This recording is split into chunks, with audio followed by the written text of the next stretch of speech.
Ohayo gozaimasu mga idol. Pangalawang araw na nga pala ngayon ni Mrs. sa ospital. Maaga ako nagising dyan mga idol kasi nga inasikaso ko yung mga bata dahil nga may pasok sila sa school.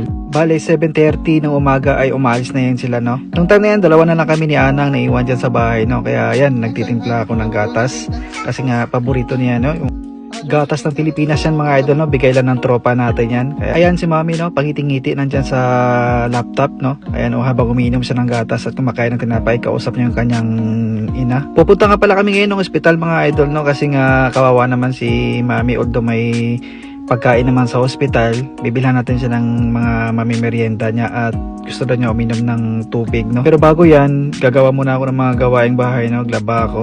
Ayan, nakikita nyo, iba talaga pagka tigasin mga idol, no? Tigalaba tayo ngayon sa bahay. Isang linggo yan mga idol, no? Na ako ang gagawa dyan sa lahat ng gawaing bahay dahil nga nasa ospital pa si mami.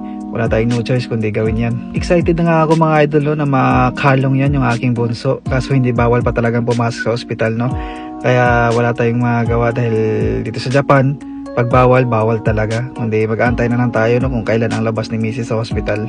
Saka pa natin mayakap yung bata. Nagpalit nga pala tayo ng sasakyan dyan mga idol, no? Itong isang gagamitin natin dahil nga yung isang sasakyan ay medyo lowered yun.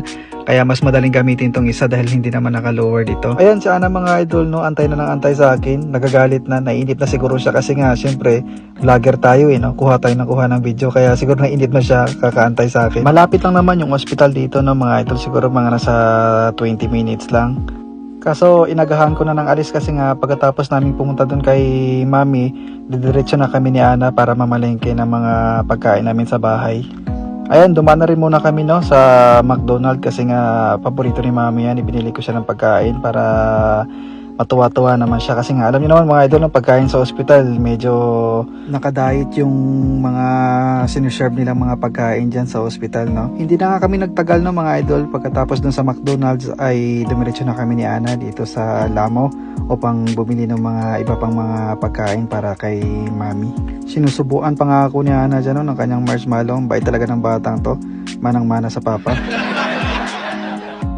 Ayan, hindi nagtagal, oh. Dumating na kami agad sa ospital at ayan si Ana na pasilip-silip dun sa mama niya kasi yung mama niya na dun sa bintana, no, nakasilip lang. Ayan, hanggang tingin na lang talaga muna kami, no, dahil dito sa Japan pag sinabing bawal, bawal talaga. Kaya hindi na kami nagtagal mga idol, no. Umalis na rin kami ni Ana kasi nga may pupuntahan pa kami. Nagpapasalamat nga pala kami sa mga supporters natin, no, sa mga walang sawang nanonood ng mga videos natin sa araw-araw, sa mga nagla-likes, comments at sa mga nagsishare. So maraming salamat po. Sa mga hindi pa nakapag-follow, mag-follow na kayo. At sa mga ayaw naman, diwag dyan. Bye bye!